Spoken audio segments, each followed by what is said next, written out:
let's go to the Amex. Brighton against Newcastle is our tea time kickoff. Sports report between 5 and 5:30. Then full commentary of Brighton against Newcastle. Difficult to predict this one, John Murray. Well, it's absolutely lovely down here, Mark, on the South Downs. I've actually just been down in fish and chip territory. I've driven up from the seafront in Brighton, which is very much a holiday mood there. I'd had fish and chips last night. Did you? With gravy? I did. Absolutely not. Oh no, absolutely not. That is a massive no-no. But what I'd say is, after all that real holiday feel down there, coming up here, I think this is a really, really interesting game for where we are now in the season because of what's happened to them already this season. You know, if there's a winner here, I think great for the winner. I think for the loser, that's quite uncomfortable. Do you think questions? Look, not in a speculation way, but it just puts the odd doubt in people's minds. I just think with yes is the answer to that. Certainly from a Newcastle point of view, with the optimism, finishing the Champions League positions. They found out this morning what their first matches are going to be, these two clubs in Europe this season. I don't know whether you've mentioned that, but not yet. No. Well, I mean, Newcastle supporters will have been busy all morning booking their trip for the San Siro. That's where they're going to make their return to the Champions League on Tuesday, September the 19th. Milan away is their first match. Paris Saint-Germain at home is the first game at St James's Park in the group, and Brighton have got a home game, which is great, isn't it, for their first match in the European competitions against the Greek champions AEK Athens. So that's on the Thursday night that week. But I think in the league, you know, with Newcastle to lose this 3 defeats in a row, and yes, they will have been against Manchester City, Liverpool and Brighton, but even so, that wasn't part of the plan, was it? Have you already put your request in to do Milan against Newcastle? I would imagine you have. I think our betters, the decision makers, are putting the final touches to their plans, and when they let us know, then we'll see where the dice has gone. I'll tell you what, you were straight on the phone to say I demand that game. I know exactly. When it comes to playing away at Brighton, Nedum, and look, I'm only going off what West Ham did.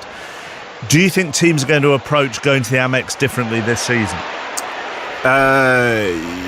Differently? No, not necessarily. I think they would have had with more respect. I think they would have had respect anyway. Okay. I think the way that Brighton do plays is very, very clear. There's going to be a lot of possession-based football, interesting rotations, some isolations where they can find them, and a sense of fluidity in terms of how they attack. I don't think that's new as such. You know, it might be a next step on from last season, but they play the same at home as they do away. You know, so I don't think going to the Amex is going to be that issue, but I think for Newcastle, you look at Eddie Howe and he likes to create good tactical plans to try and stop the opposition. Like, does he stick or twist? Will he be comfortable having 25% possession, or does he want more? He's going to demand more from his team, even though he'll feel the pressure from the Brighton players there. So I think it's like a really interesting time. And I think, as John was saying, if Newcastle lose 3 games in a row, that is, even though the nature of those teams are big, like Newcastle are in the Champions League, so technically speaking, they're in that group of teams that would be contesting for Europe as such. And 3 in a row would be quite significant for me if that was to happen. And I think Nedum as well, you know, the expectation now is, and you know, the general consensus is that Newcastle and the owners have dealt with this and worked it very well so far, the sort of gently approach, and that's always the message from Eddie Howe. But having finished in the Champions League places last season, got to a Wembley final, clearly the expectation is that curve is on an upward trajectory, and that there will be, sooner rather than later, challenging to win the title. So to lose 3 out of your first 4, and you know, we don't know about this ownership. It's completely new, a new set of owners for a football club. So, you know, we think we know what their strategy is, but we don't really do it. But then, John, you also have to throw in their sporting director, technical director. I don't know what the exact job title is for Dan Ashworth.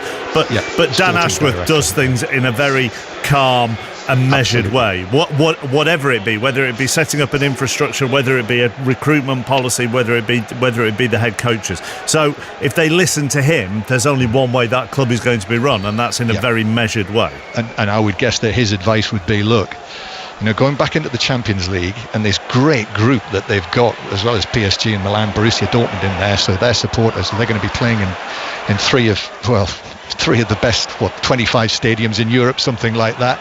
So all of the emotion that's going to be going into those midweeks, what effect is that going to have on the team in the Premier League at weekends? And so I agree with you, Mark. I think Dan Ashworth will have almost certainly flagged that up in advance, in that it might be something they've got to watch out for. On to our next commentary then. Brighton against Newcastle. This should be very entertaining. John Murray. Well, let's hope you're right, Mark. And there's no worries about the weather here. I must say, it feels like it's summertime, even though it's September now. Great place to be on a day like this. The sun's shining, and the Brighton Hove Albion Stadium is in great voice. These are the clubs that finished 6th and 4th in the Premier League last season. They both played at Wembley. They're both in Europe this season. They've just found out their fixtures today. So in the stands here, the supporters of both teams planning whether it's going to be Milan, Marseille, or whatever glamour spot of Europe they're going to go to, how they're going to get to, where they're going to stay. But I think two sets of players down on the pitch there who'll be thinking, we could do with 3 points from this match. James Collins is going to watch it alongside me, former Welsh international central defender. And as usual, it's all about the 3 points, isn't it? It is, and you know, we saw with Brighton last week, you know, that we know the way they play. They're going to keep possession, and you know, 700 passes last week against West Ham. So, you know, I'm sure they don't change the way they play. They'll be playing the same way, but you know, the 3 points are all that matters. You know, both teams, you know, could desperately do with them. So here we are, first time you and I have commentated together. James Collins, former West Ham, Aston Villa, Cardiff City central defender, and we're watching Brighton and Hove Albion against Newcastle United on 5 Live from BBC Radio. And Brighton it is, the home team in the blue and white striped shirts, blue shorts and blue socks. Kick-off, they're playing from right to left, and that's a poor clearance actually by Verbruggen, their goalkeeper, but Newcastle couldn't take advantage. And Newcastle in their green change strip, the Saudi Arabian style green colour shirts with a black trim, white shorts and white socks. And Newcastle winning a throw-in down the right-hand side, just down to our right, the captain Kieran Trippier to take this. Brighton making 3 changes today. Danny Welbeck's not fit, so he's out.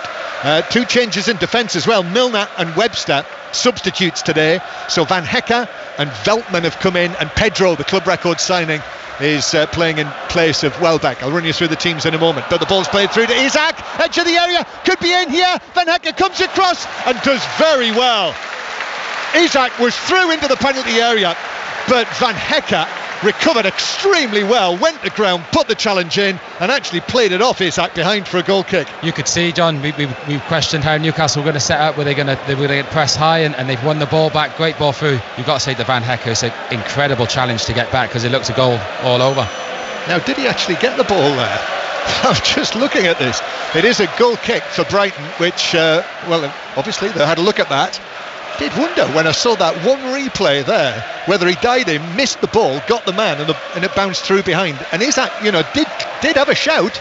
He did make an appeal, but he didn't go down. Either way, John, you know, it's a great chance early on. He'd be disappointed he didn't take the shot a little bit earlier and at least hit the target.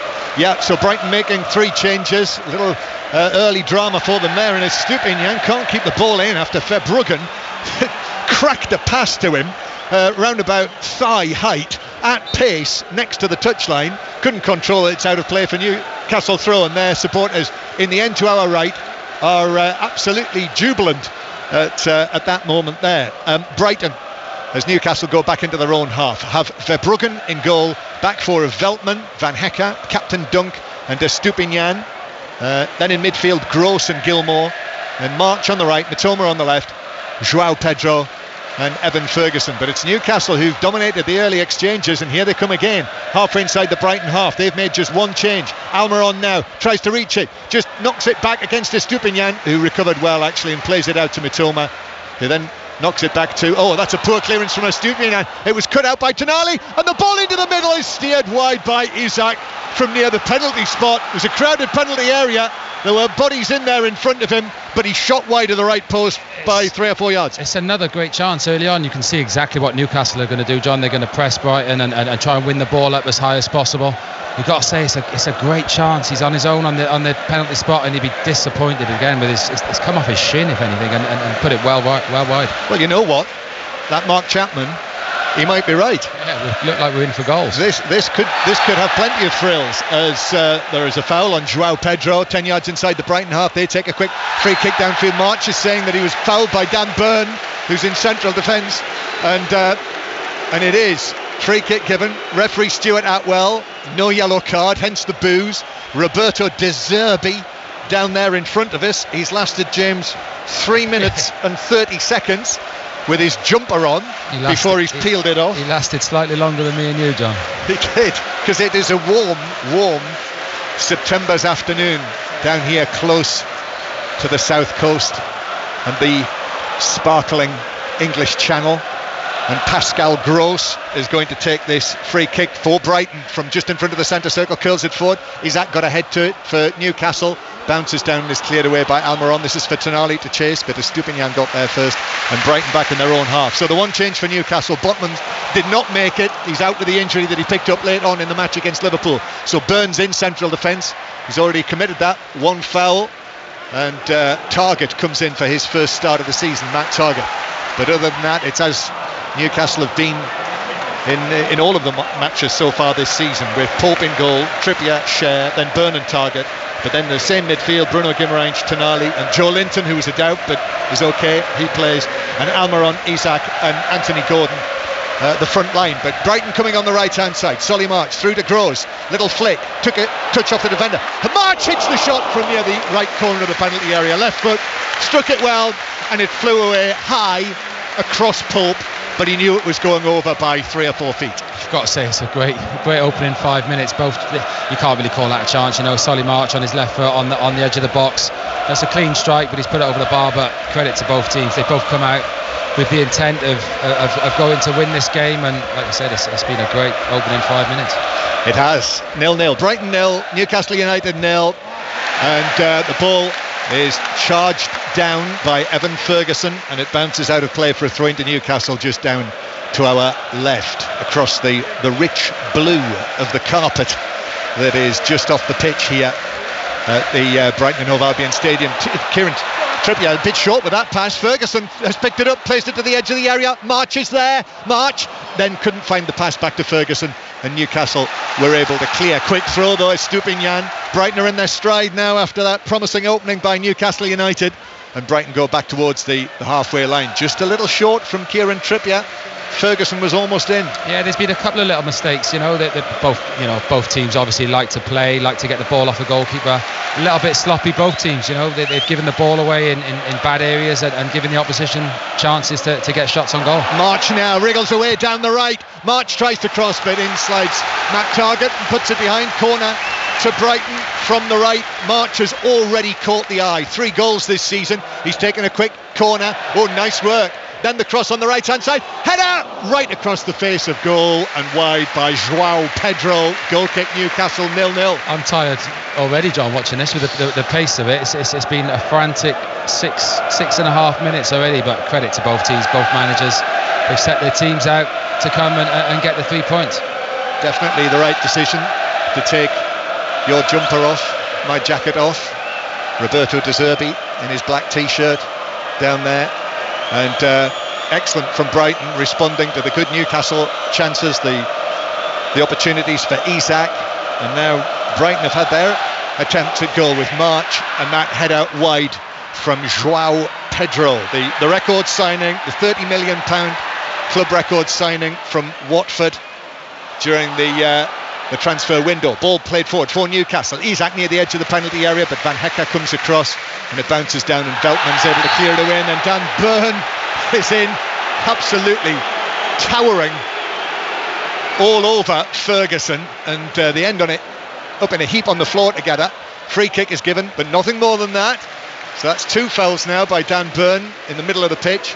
Free kick fired forward, and Trippier is able to see it back to goalkeeper. You can Pope. see already, John, Dan Burn and Evan Ferguson are having a battle. You know, you can see already the ball's getting played at. He's done well so far, Ferguson. The ball's come into him. Obviously, Dan Burn's a big lad, and he's held his own and got 2 or 3 vital free kicks already.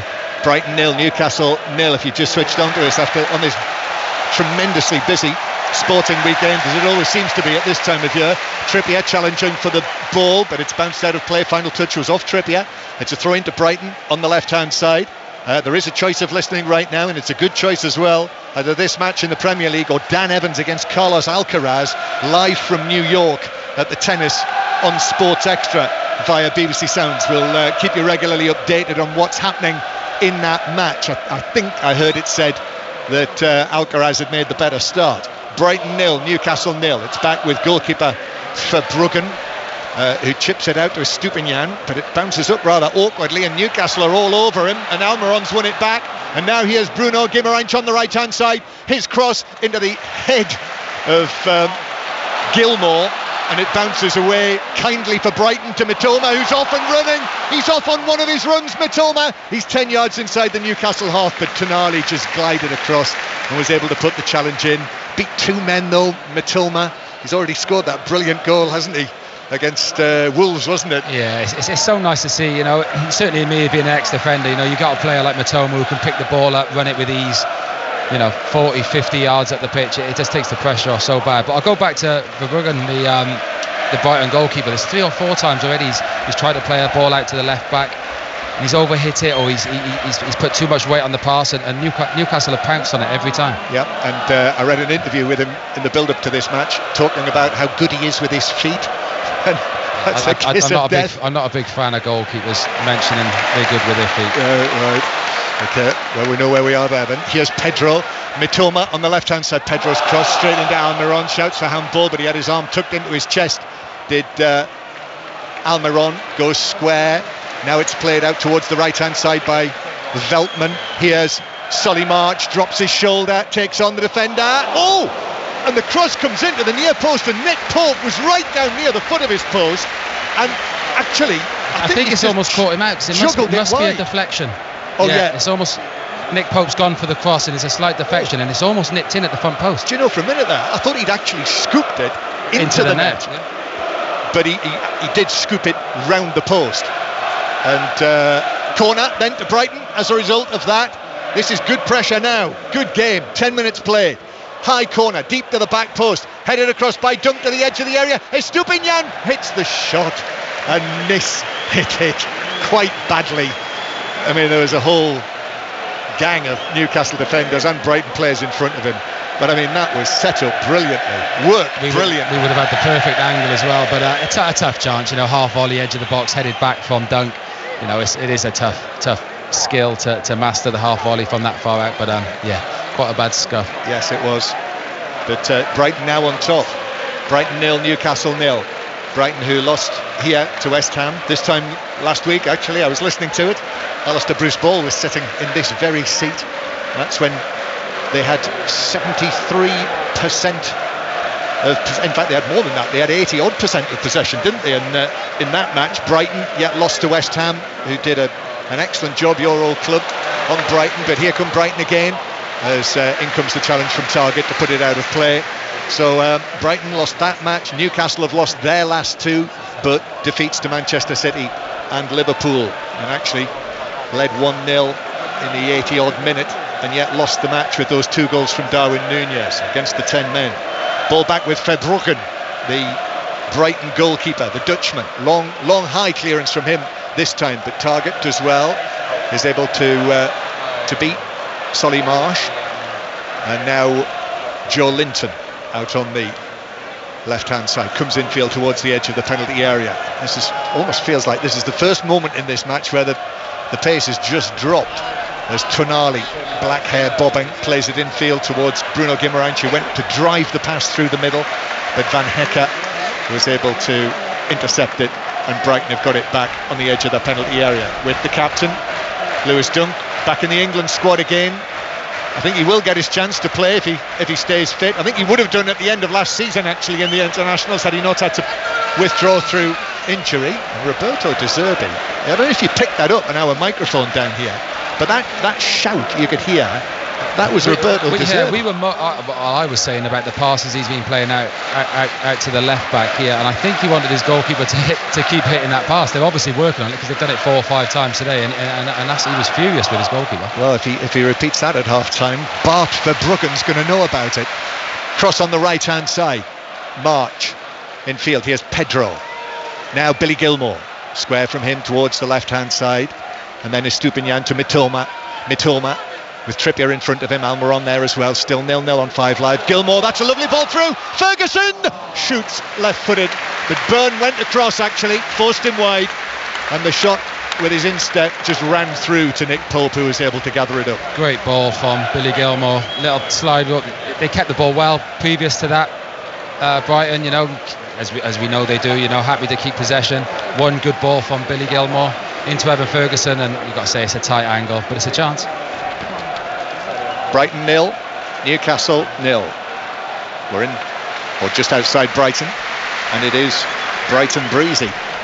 And De Zerbi just comes back towards the edge of his seat and puts his hands on the side of his head as if he's going off to sleep. The first time I've seen him live, he's some character. I've not seen him in this position before, because we're right down just close to pitch level, and he's right in front of us.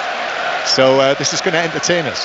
Brighton 0, Newcastle 0. Van Hecke, the tall, blonde number 29, the Dutchman, turns, plays it back. Webster on the bench for this one, and Milner as well, after starting the first 3 matches. Gets a rest today against one of his former clubs.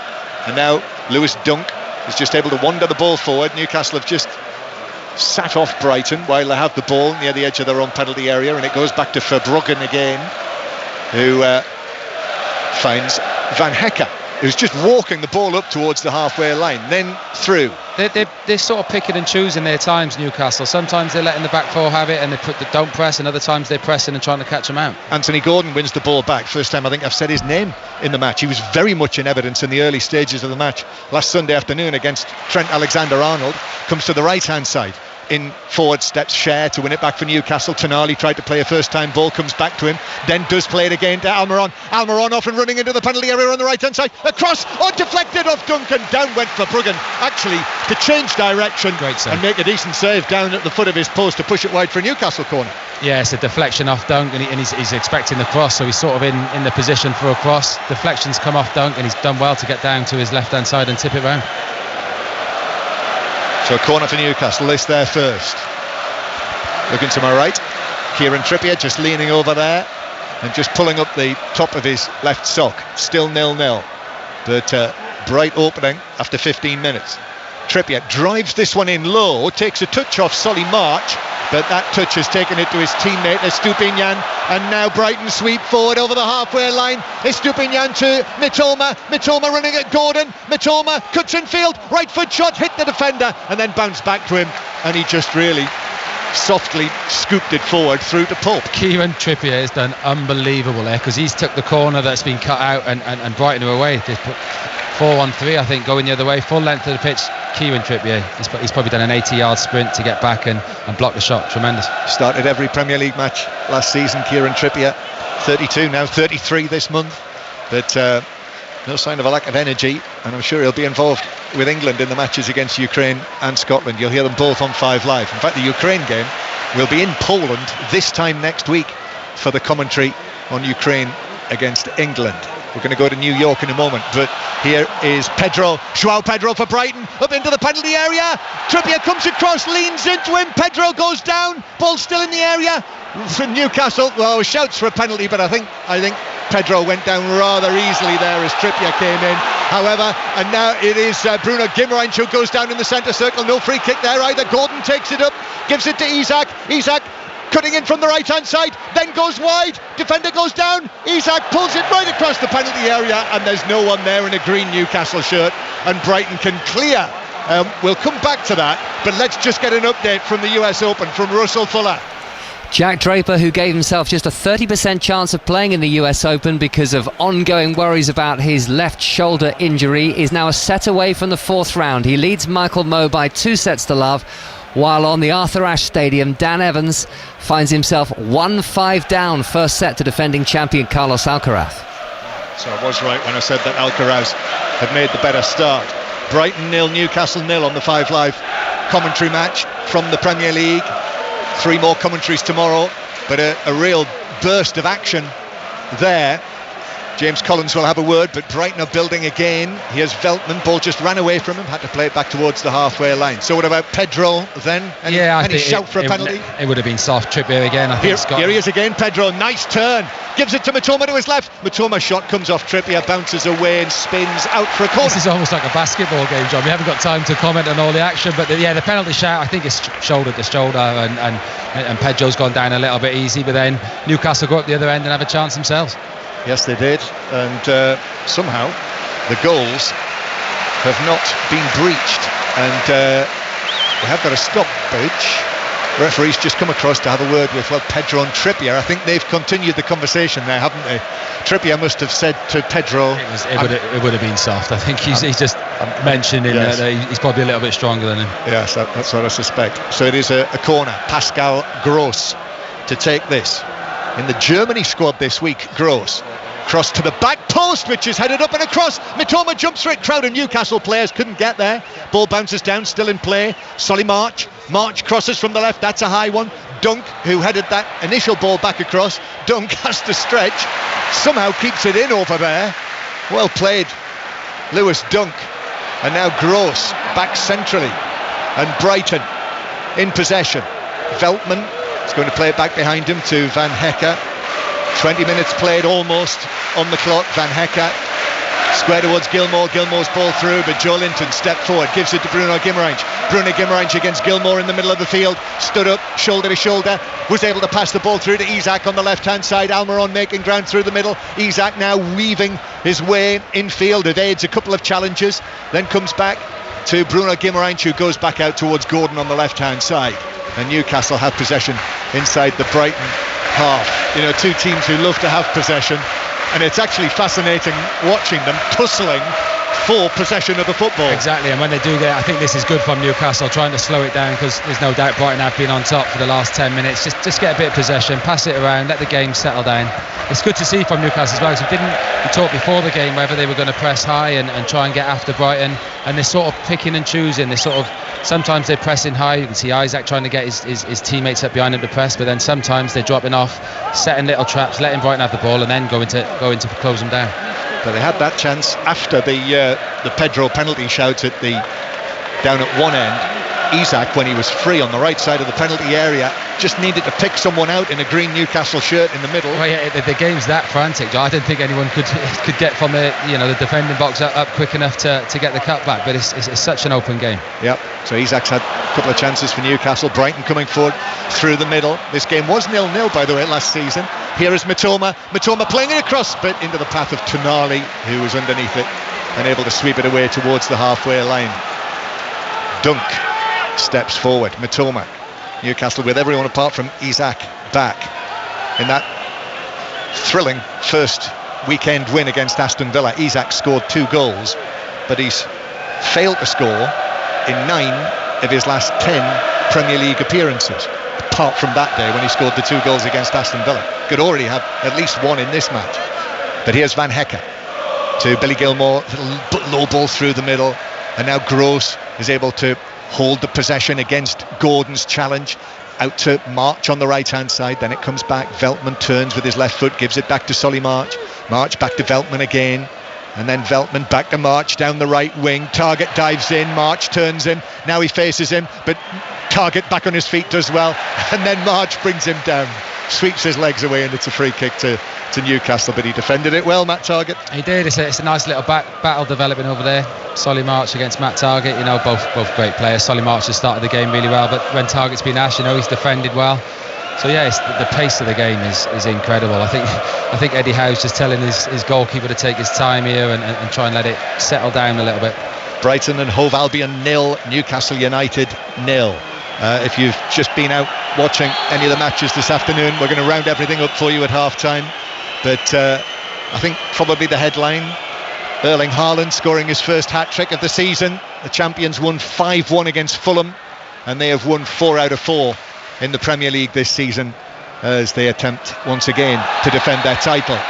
As Brighton win a free kick. It was Anthony Gordon who's in on the challenge, and that has given us a free kick. The Brighton players are not happy. Looking at the Brighton players' reaction, they're not happy with this. They are not happy. Seen the replay.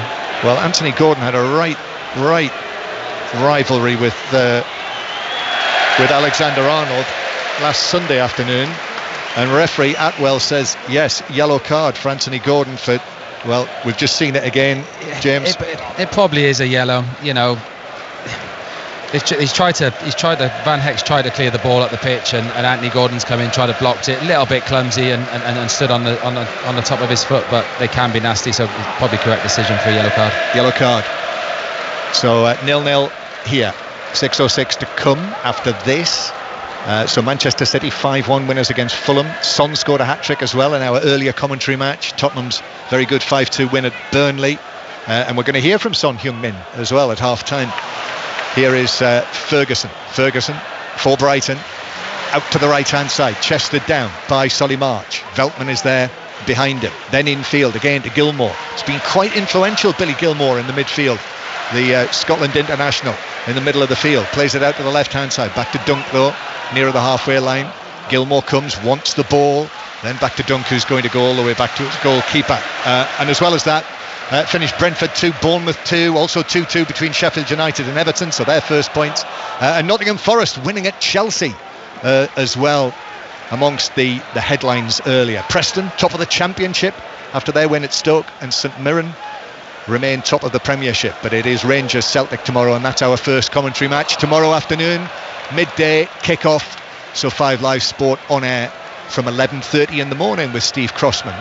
Brighton go for a long ball forward out towards the far side, but the offside flag is up, and it's a free kick to Newcastle. James Collins. Just going back to Billy Gilmour there, John, you know, it's great to see. Centre midfield, he's always looking for the ball, always wants the ball, always wants to be involved in the match. At every pass he's looking forward. You know, you see midfielders are happy to pass side to side whenever Billy Gilmour gets on the ball, and obviously that comes from the way Brighton play, but he's always looking forward, always looking for that killer pass. Yeah, and he'll be involved against England, I'm sure, with Steve Clarke's in-form Scotland, as Newcastle bring the ball forward. Here's Joe Linton in field now, played across by Bruno Guimaraes, back into the centre circle. Cher is there. Most unusual to have a change at the back in central defence for Newcastle. Botman with this injury. Clearly they'll be hoping he's okay for the challenges to come. Cher, what a ball forward, chested down by Joe Linton, but defenders were there for Brighton, and in the end Van Heck just got a touch on it back to Verbruggen. He did well getting back the Brighton defenders. It's a great ball from Cher, you know, on the halfway line. Joe Linton's made a great run, peeled off the defender. It's probably touch has let him down a little bit to give the Brighton defenders a chance to get back, but again it's great play. Van Heck coming back in, started the first match against Luton, but then Webster took over. But the decision today, I suppose, will be one of the things that De Zerbi might be asked about after the match. But after he made that initial challenge on Isak, that excellent defensive challenge, when it looked as though Isak was going to open the scoring, you know, clearly it's helped his confidence. But Brighton play a long ball forward, Mitoma to chase. Pope comes out into the full-back position. He's cleared it to Estupinian. Estupinian then beats Trippier. Estupinian through. Mitoma now. Low ball across goal. Blocked by the leg of Pope. And it comes out now for a driving effort, which is dropped by Pope and scored by Ferguson. Gilmour with the initial shot. Pope couldn't hold it, even though it was straight into his chest. He spilled it out to Ferguson, who rammed it in with his right foot. And it is Brighton 1, Newcastle 0. And Nick Pope will not be happy with that. Deserved, John. It's hell of a strike from Billy Gilmour, though. It's coming at him. It's bounced off. You know, it's all come from, you know, the goalkeeper's initial bad clearance. You know, he's played it infield. He's out of goal.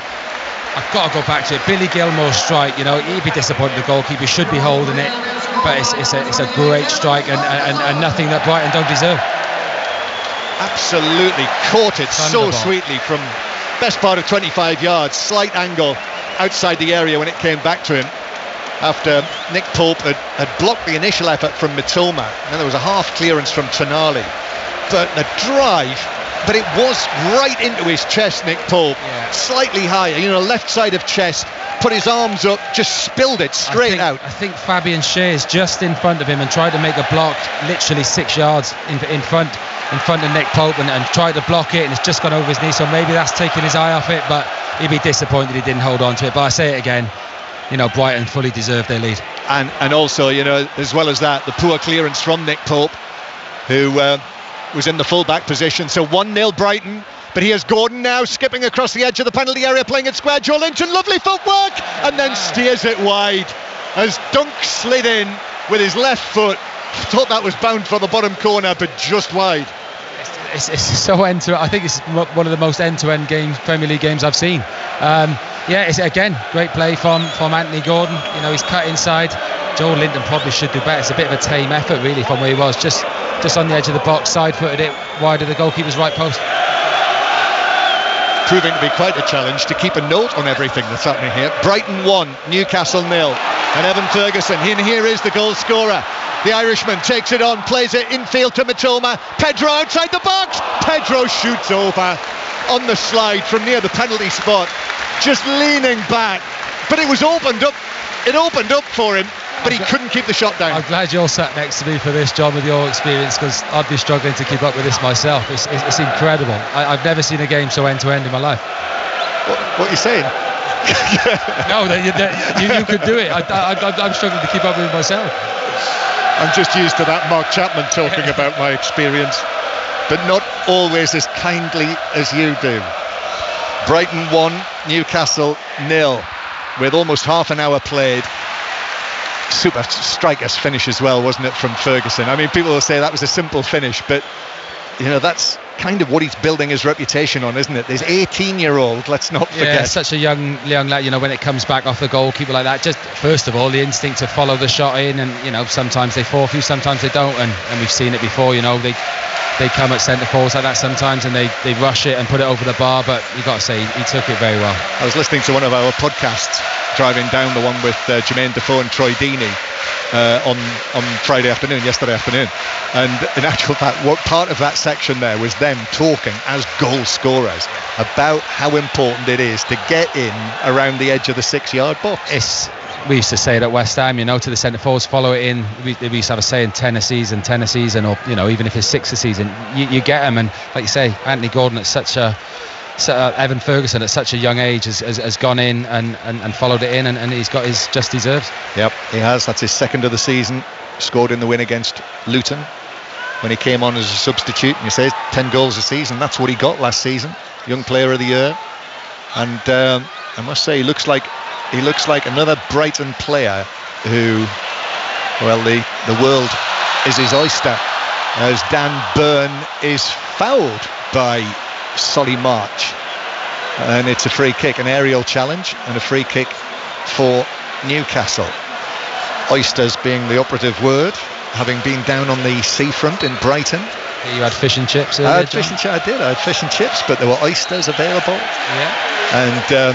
And actually the car sat-nav took me away. I've never been before, driving from the middle of Brighton up here past the race course. Never been there before. The views from the race course must be sensational. On a day like this, you can see the English Channel, the rolling hills of the South Downs, as Gilmore is challenged, fouled by Joe Linton, and that's a free kick. And Billy Gilmore is saying there, Joe Linton's put in a number of challenges to take a quick free kick. The referee allows them to as well. And João Pedro to Mitoma on the left-hand side. Mitoma into the box. Does well, comes infield, but the ball across was deflected back out of the penalty area. But Gilmore's all over this. He seems to be everywhere the ball is. Billy Gilmore's there. He's constantly looking for the ball, John. Again, he's they're attacking. He's asking for the ball, and he's making it happen. Like I said, he passes forward 90% of the time, and he's making this Brighton team tick. Yep. Didn't happen for him at Chelsea when I think it was widely predicted that it would for Billy Gilmore, the former Rangers man. Actually started out at Celtic, so I'm sure he'll be paying attention in the morning. But just 17 appearances for Brighton last season. But if it seems like he's showing his true self now. Here is Gross playing it square. Mitoma on the edge of the box. Brighton already 1-0 up, but Mitoma couldn't find the pass through to Stupinian. It was cut out. Groans from the Brighton fans in front of us, and the ball comes across the edge of the penalty area for Newcastle. Bruno Guimaraes back to Almiron, and then back to Trippier in the right back area, and Trippier plays it high and forward, but Isak slips over, and Brighton should have it back. In fact, it came out of play off Van Hecker, so Tonali takes a quick throw to Isak. Isak now dancing away from Dunk and from Gilmour. Isak still in possession. Tonali makes himself available on the right. Tonali's low ball right across the 6-yard box. Gordon couldn't get there. Raced in towards the edge of the 6-yard box. Couldn't get a touch on it, but Newcastle still in possession. 1-0 Brighton lead, but Newcastle now thinking they might be able to find an equaliser. Bruno Guimaraes 25 yards out, carrying it from left to right. Ball into Tonali. Stupinian with the challenge. Now Cher. Little ball through from Cher. Almiron on the edge of the box, but the challenge comes in on him, and now Cher out of position as Brighton break forward, but Pedro actually plays the ball back out towards the right hand side. Breathless stuff. It's incredible, the pace of the game. I'd mention it again, it's almost like a basketball game. You know, it's having little lulls where both teams are keeping possession. Let's try and slow it down, but you know, a lot of the chances have come from mistakes. Not so much mistakes, you know, trying to play out the way both teams like to from the back, and the other team pouncing. But it's an incredible advert for Premier League football. Yes, it is. And Ferguson is fouled from behind by Cher. This is 7 or 8 yards inside the Brighton half, but that was a challenge from behind. But referee Atwell deciding a free kick's enough for that, only a free kick. And so a free kick for Brighton. So they lead through the Evan Ferguson goal. It came from the poor clearance from Nick Pope in his full-back position. He delivered it straight to a Stupinian who was, 35, 40 yards out, drove it onto the edge of the penalty area. Mitoma's shot was actually saved by Pope, but the deflection bounced out of the box. And then you'll see it on Match of the Day tonight, a ferociously hit shot by Billy Gilmour from 23 yards, maybe that sort of range, that Pope couldn't hold as he tried to gather it into his chest, and it just bounced straight off his body out to Ferguson, who snaffled it into the net. So 1-0 the lead. You look back to Pope, the initial clearance, you know, it's not a hard clearance. He should do better, there's no doubt about it, but there's nothing wrong there in just, you know, not rolling it out of play, but trying to get some yardage up the pitch, because if it does that, you know, obviously the goal doesn't come along. And it's another match without a clean sheet for Newcastle United as well, which was their strength in the first half of last season, but now just 2 in their last 22 Premier League matches, and that habit, they've lost it for the time being. 1-0 down.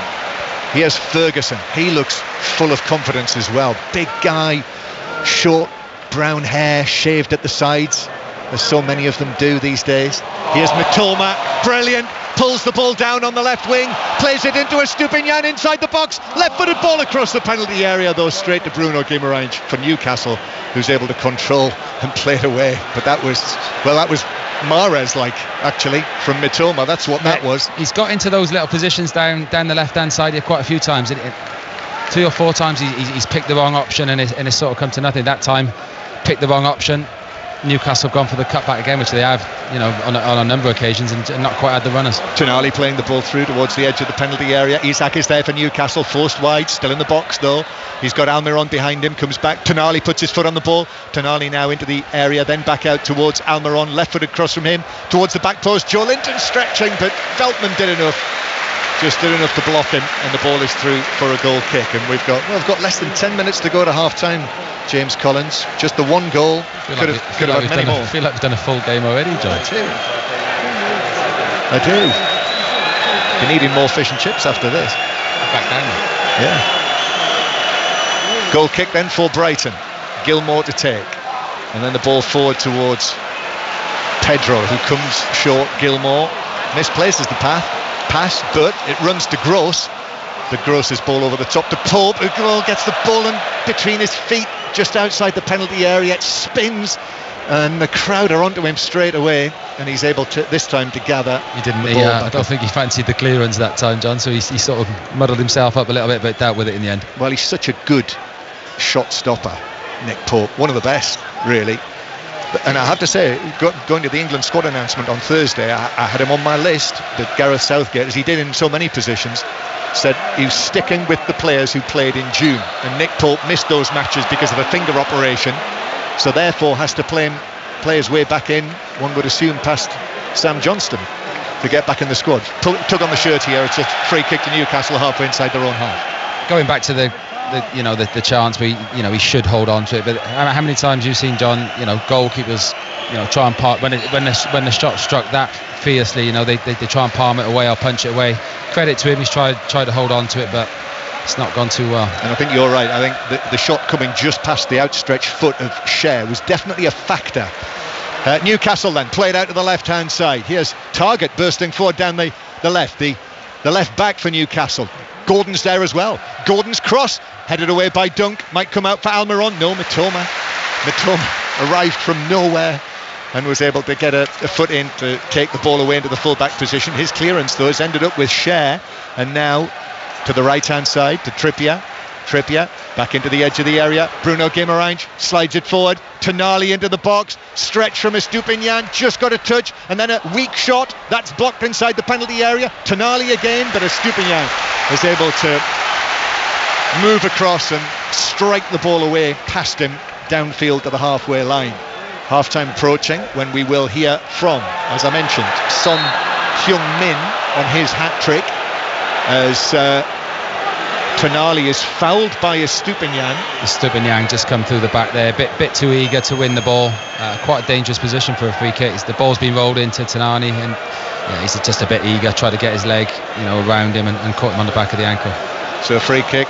Tonali learned this morning, like the rest of us, that Newcastle's first match back in the Champions League will be in the San Siro, where he was playing for Milan last season, the team that he grew up supporting. I suppose for him, he'll feel, well, that script was right there, and so it is. He'll go back to his old club.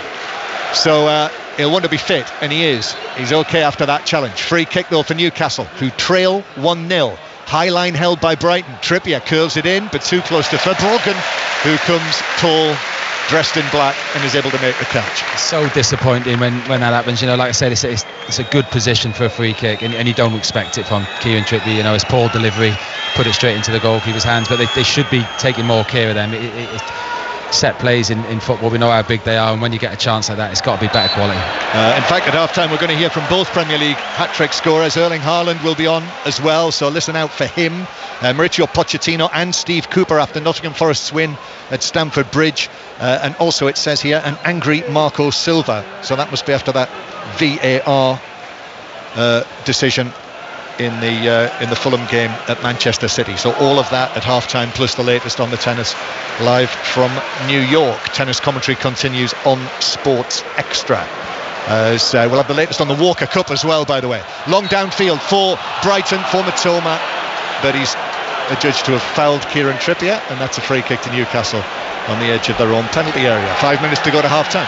I think they have mixed it up a little bit more today, Brighton. They, like we have mentioned it, we all know how Brighton play. They like to pass it around, but Verbruggen, the goalkeeper, occasionally has hit the long ball trying to catch Newcastle out. Like I said, when they're trying to press, they are going slightly longer than we've seen them before. That's a response to the way that Newcastle are playing, isn't it? As I said, sometimes they're pressing and sometimes they're trying to create traps. So you could see they've worked on it. If Newcastle are going to press, they're going to go slightly longer than they normally do, and it's worked perfectly so far. Brighton 1, Newcastle 0. Brighton's first match in Europe will be here against AEK Athens, the Greek champions, as Bruno Guimaraes just has to battle to keep the ball under pressure from Gross and João Pedro. And Newcastle with Guimaraes again inside his own half. Tonali plays it infield, but Joe Linton couldn't get there. Gilmour did well there again, putting pressure on Joe Linton. Gilmour, blonde highlights in his hair, turns, plays it back to Solly March, who just for the time being has appeared over here on the left-hand side. I had him on my long list as well, Solly March, possibly to get into the England squad, as Gilmour is challenged on the halfway line, but it bounces for Van Hecke, who will have to be careful here because Isak is thinking that he might play it back to Verbruggen, the goalkeeper, which he does, but Verbruggen is able to take a couple of touches, and then that's the kind of thing he was talking about. A couple of touches and then a nice pass out towards Estupinian. Mitoma is challenged by Trippier. The ball bounces away to Brighton and Billy Gilmour, and then Gilmour into the centre circle, and Newcastle. Oh, lovely turn from Billy Gilmour, took Bruno Guimaraes out of the game, and then Cher with a foul on Pedro. That's a free kick, and the cheers, you can tell that's going to be a yellow card for Cher. There it is. Billy Gilmore again. It's something that it's so easy to do, but it's not, if that makes sense. He's a little shimmy towards the ball and just let it roll across his body, and Brighton are out. They're attacking Newcastle again. He's been brilliant. Well, I think on the first weekend of the Premier League season, I stuck my neck on the line and I said that Match of the Day would do a set of analysis on Sandro Tonali after the Aston Villa game, which they did. Tonight, it's going to be Billy Gilmore, isn't it? They're going to break away, they're going to have a chat, and then it's going to be, and what about Billy Gilmore's influence on the game? Well, if things continue to go what we've for seen so far, it would be fully deserved if they do. Yes, it would. He's been excellent. Here is Gross, right-footed after the free kick was taken short, comes off the head of Gordon, under pressure from March, and that's going to be another corner for Brighton from the right, with half-time approaching. Blue skies over the stadium here, which nestles down in the rolling hills to the north of Brighton. Vapour trails across the sky. So one or two grey clouds coming in from the channel, it would appear. But a beautiful afternoon, and Brighton winning, and I think deserving it, but Newcastle could easily have scored themselves. Corner from the right then for Brighton, lots of pushing and shoving in the area. Here's the delivery towards the penalty spot. Dunk got up to get his head to it, but it dropped wide and behind for a goal kick to Newcastle. 1-0 Brighton lead. Would have been an unbelievable header from Dunk. Balls whipped out. It's so hard. He hasn't got. He's being marked quite tightly, and he's got up. But it would have been hell of a header. Brighton 1, Newcastle 0. Real feel good atmosphere around this stadium. That's given away by Cher to Brighton. Gross takes it on. He's around Bruno Guimaraes, and then rather clumsily Joelinton comes in. Gross goes down. That's no free kick. Roberto De Zerbi can't believe it. He's almost on his knees praying as Newcastle break away again. James, do you reckon there's ever been a manager getting the ice bath with the players after the game? Because I think he's done more work than some of the players. How many red? I think he got 2 red cards last season and several yellows. He'll have got more cards than many players did last season. Here it is now, forward towards Almiron through the middle. Almiron did look like a foul, I have to say, for Brighton, but not given. Gordon now, nice footwork to the left-hand side to Tonali. Tonali curls it in, but Dunk is there near the penalty spot. They head it down and away, out wide to the right-hand side. Trippier's going to allow it to roll over the white line now, which it does. Throw in. Newcastle captain takes it. Bruno Guimaraes, he'll be off with Brazil. So will Joelinton, both in the Brazil squad. They start their World Cup qualifiers over the course of the next week or so. 2 minutes of added time, as has been indicated by Craig Pawson. Cher, high ball out towards the left-hand side. Gordon allows it to bounce. It bounces up to head height. Veltman puts in the challenge, but Gordon comes away with the ball. He's cutting in field, but he got a heavy touch there, and it was cleared away on the edge of the box by Gross. Back into the centre circle. Yes, Pascal Gross in the German squad at the age of 32, uncapped at senior level. Hope for us all, John. Well, maybe not quite for all of us after earlier conversations. But Newcastle with Joelinton on the left-hand side. Joelinton plays it in field, and it bounces away and back into his own half, and then Byrne has to come across. Joelinton was tripped over Ferguson, might have tripped over Byrne, and ended up in a heap on the ground, but it's out of play for a throw-in to Brighton. Yes, happy faces down in front of us. Not surprised as well, the Brighton fans. They've introduced the posh seats as well since I was last here to our right. You felt it before the game, though. That walking in from the car, there was a good atmosphere outside the ground. The sun was shining.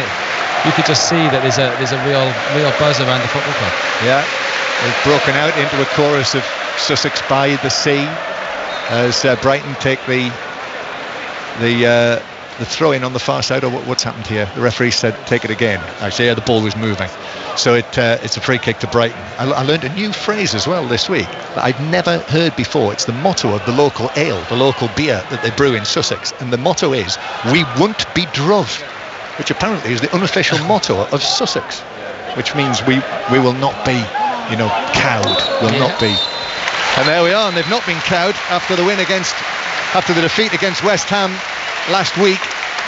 Here they are, great response from Brighton, but it's been a good game. Just the one goal somehow after the errors from Nick Pope but a super striker's finish from Evan Ferguson. But incident at both ends, James Collins. Yeah, the start was good. We called it before the game. Both teams were going to come out and really press each other and try and play, and that's what they've certainly done. It's been a tremendous game. I think that Brighton deserved their win. Saying that, Newcastle had two really good early chances, but a tremendous game of football, and like I said, I think Brighton deserved their 1-0 lead at half-time. Yeah, looking forward to the second half. Brighton leading Newcastle at half-time by 1-0. I'm back with John and James for that. Hat-tricks this afternoon in the Premier League for Son and Haaland as Tottenham won 5-2 at Burnley and Manchester City beat Fulham 5-1. But the crucial moment in that game was City's second goal to go 2-1 up. Marco Silva very happy with a baffling VAR decision. We'll hear from him during half-time. Big win for Nottingham Forest at Chelsea by 1-0. The other two games ended 2-2 between Brentford and Bournemouth and Sheffield United and Everton. Preston are top of the Championship after a 2-0 win at Stoke. 4 teams are level on 13 points at the top of League One. Exeter lead them on goal difference. Notts County are the new leaders of League Two after a 3-1 win over Accrington. And St Mirren are top of the Scottish Premiership after a stoppage time equaliser at Livingston. Plenty of reaction to come during the next 15 minutes, but first here's the news with Nick. More of the same though, please, in the second half here on 5 Live. Brighton lead Newcastle by 1-0 at the Amex. Let's return to James Collins and the experienced John Murray. Yeah, he apologised for that at half-time. It was a compliment. It was a compliment. Exactly. That's what I said to him. He's very sensitive about these things. It's not my fault he took it the wrong way. Well, that's John all over, James, really. Right, second half is underway, and certainly agree with Mark in the sense that what we want to see is more of the same. Brighton leading Newcastle by 1-0, but more of the same in terms of the match that we saw in the first half, which was tremendously entertaining. And off we go, still sun shining on the sloping roofs of the stadium here. Newcastle in possession with the green shirts, white shorts and white socks, with the black tops playing it back into their own half. No changes at half-time. So Brighton with Verbruggen in goal, the back four of Veltman, Van Hecke, Dunk and Estupinian, then Gross and Gilmore, March, Pedro, Mitoma and Ferguson the goal scorer. And Newcastle still in possession with Pope, Trippier, Schär, Byrne and Targett. No Botman today. Guimarães, Tonali and John Linton either side of him, and then Almiron, Isak and Gordon. So no changes yet, but Callum Wilson, Harvey Barnes, obvious candidates if Eddie Howe wants to make changes. But Gordon is sent speeding away down the left-hand side, but Veltman did well and shepherded it behind. So James Collins watching with us here, former Welsh international central defender. And what do you think Newcastle need to do, James? Well, they started the game, first 10 minutes, John, really well. On the front foot, pressing, closing down and winning the ball high up off Brighton. So they haven't been terrible. They haven't been out of the game. They've had their own chances, but I think that in the final third they just need a little bit more quality, and I'm sure the chances will come. Fouled by Targett on March on the halfway line, or at least they came together. It's not given as a foul. Play continues with Newcastle in possession. Referee Stuart Atwell, and Targett plays the ball back into central defence. Still, quite a number of people are coming back to their seats. Lots of attractions here at the Brighton Stadium. Tonali on the right hand side just holds the ball strongly, takes it infield. He's got João Pedro running after him, but Tonali strong, then whips a pass across field and Targett takes it into Brighton territory. Newcastle are playing from right to left as we look from our low position just in front of the two managers. Certainly Roberto De Zerbi's kept us entertained, and Jason Tindall and Eddie Howe very often in the technical area together, which isn't allowed, as the ball is brought forward by Almiron. Then Bruno Guimarães flips it forward into the area. Tonali now rolls it across, but couldn't find the pass to Isak near the penalty spot. Van Hecke just stepped in, and then there's a foul out there by Trippier and a free kick to Brighton. Yes, again, John, I just mentioned it about the quality in the final third. Tonali's done really well, took a good touch. He just can't find that pass. You've got to say Brighton got defenders back and covered good areas, but like I mentioned it again, just a little bit more quality, and Newcastle will get chances. Yeah. So Evan Ferguson scoring the goal with almost half an hour played, and it looks as though Brighton might be going to make a change. So whether someone has just picked up something, or whether there was someone at half-time who said, I'll give it 5 minutes in the second half. I think it's Milner, isn't it, that is being spoken to in the comfortable blue seats just about 15-20 yards down in front of us. So James Milner coming on, having been left out of the starting lineup today, with Veltman coming in. Here's March on the right hand side, with Gordon and Targett do a job together, and it bounces out of play. And just looking at the Brighton players, I haven't seen anyone signal or anyone struggling or stretching anything off. So well, when it's James Milner getting ready, I mean, that could be almost anyone. Could fit in anywhere. As Veltman is going to take this, which he does, the throw down the line to March, who then has to step for it. Poor touch from Veltman. Not a classic piece of play from Brighton. It might be Veltman that's injured. Well, maybe it is. I don't think Roberto De Zerbi will be showing that to any potential employers for his famous brand of football. But however, Brighton can't go right all the time, can it, James, as everyone knows. Ball bounces out of play off Ferguson, and that's a throw into Newcastle in their own left back position. Anthony Gordon just steps off the pitch. There's a bottle there, has a slurp of water. Probably is a hot afternoon. Hot work this. Seagulls, or gulls if you prefer, wheeling away over the top of the stadium, landing on that white metalwork on the far side as Brighton win possession back with Dunk, and then Veltman goes back to play it to the goalkeeper with those massive white gloves for Bruggen, putting his foot on the ball and then hopping backwards with his foot on top of the ball and then passing it out eventually, and Estupinian is now off and away down the left hand side. Tonali catches up with him, so the pace of that just drops again. Brighton in the blue and white striped shirts, just like the deck chairs on Brighton Beach. Van Hecke now to the right hand side. Veltman then plays it back to the tall blonde Dutchman Van Hecke, who rolls his foot over the top of the ball, then passes it forward to Veltman. Forward from him, Gross with the pass down the line, out to the right hand side to March. March then overhits it into the area to I'm surprised. Just delayed his pass. I think a couple of seconds before, and it looked like Ferguson would have been it. Maybe not a shot on goal, but he was certainly in. But it's great play from Brighton. Steady build up at the back with Dunk, and just nice play. Easy passes and cut Newcastle open. Yep. Really fascinatingly poised this with Brighton. The narrow lead.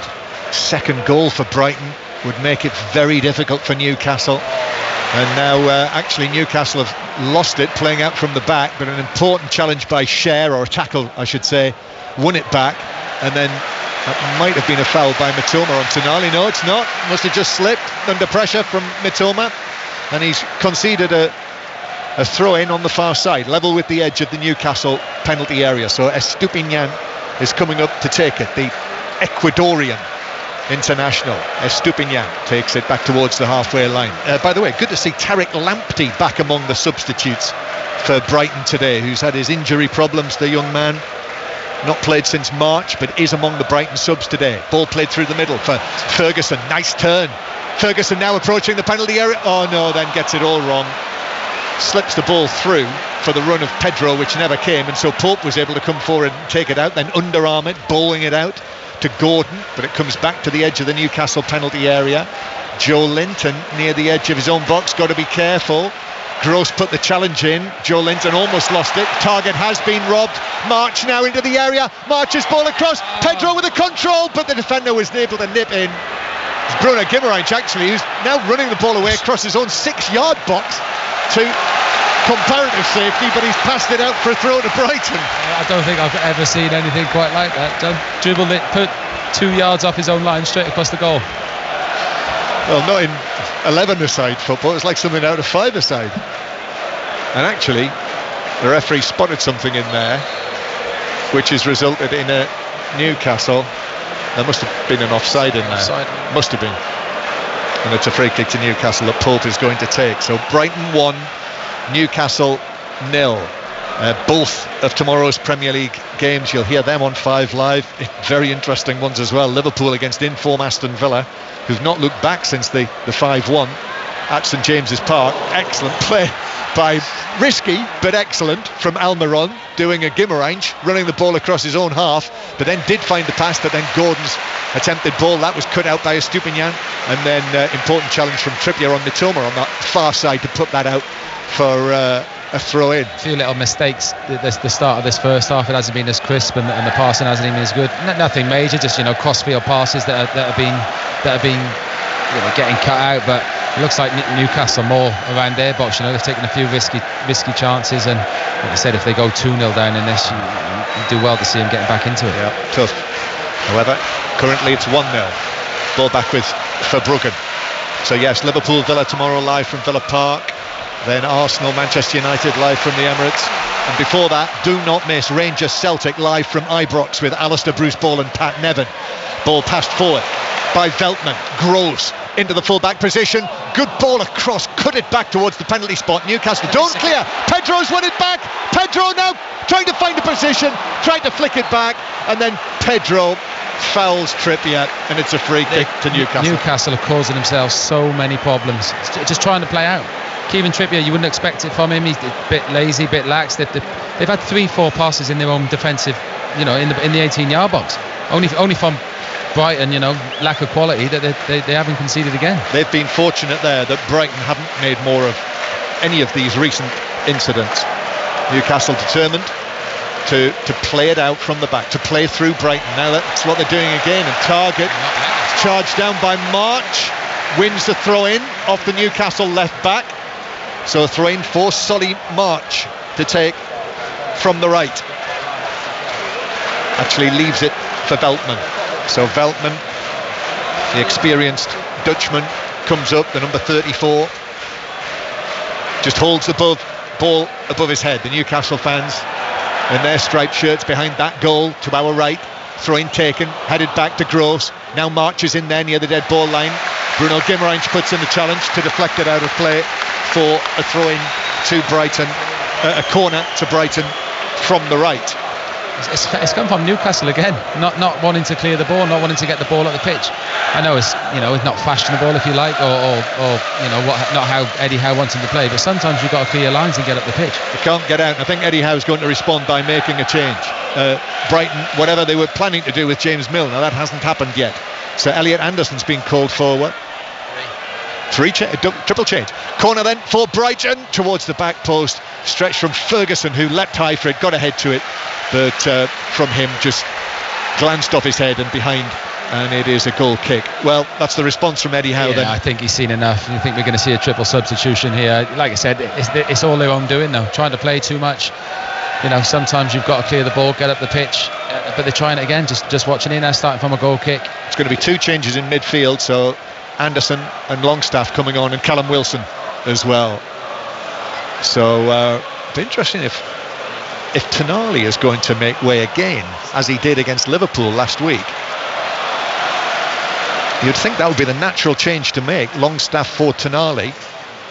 Here is Bruno Guimaraes for Newcastle. They're in the Brighton half, which is not often happened, but Joe Linton, I think he'll be off in a minute, loses out to Pedro, and then Mitoma. Ferguson, lovely change of feet from him, but there was cover there for Newcastle, and actually Ferguson, as he was stretching for it, committed a foul and has possibly injured Target. So Eddie Howe might just have to hold off. I think he's okay. Yeah, free kick to Newcastle. Yeah, bit tricky. He's trying, they're trying to get back, gone in for a little challenge. He's caught him on the ankle. He's done well, Target, to get back actually, because Brighton were in again on the break after Newcastle, losing the ball. So yes, Joe Linton is off, and I think Almiron is sprinting across. Yes, he is. So it looks as though Gordon is going to go out to the right-hand side, and it is Tonali. So Tonali substituted again with more than half an hour to go. He's had a few bright spots, John. He hasn't, he hasn't stood out. He hasn't done anything, that like I said, stood out. But he looks very disappointed to be coming off, as you would be. I'm still surprised. Yeah, well, you think he's their sort of creator, their flair play, and they need to get back in the game. I know that Eddie Howe felt that Anderson and Longstaff did really well pre-season. Young Anderson, who's come on now, so Joe Linton, who was a doubt for this game, so I'm not surprised he's come off anyway, and Almiron, who I know has received a little bit of criticism after the chances that he wasn't able to take against Liverpool. Here's Isak down the left-hand side, so he's got Isak and Wilson on field together, Eddie Howe, and Isak wins a corner with that attempted low cross that's deflected behind. Well, like I said, with Callum Wilson up there now, at least, like I said, mentioned it, they keep getting caught out at the back. At least they know they can hit that longer ball. I don't want to say a long ball, or more, ball into the corner, and Callum Wilson will run it. He runs the channels really well. So, 2 up front, I think it's a good move from Eddie Howe. Yeah, or perhaps Isak maybe out to the left. We'll see. Corner. Trippier to take this, swings it into the back post. Verbruggen comes for it, and I'm not sure if he got a touch on that. The referee says no, he didn't. Not absolutely certain, but it is a goal kick to Brighton. Looks like he's got wicket keeper gloves on, so he probably should have come and claimed it.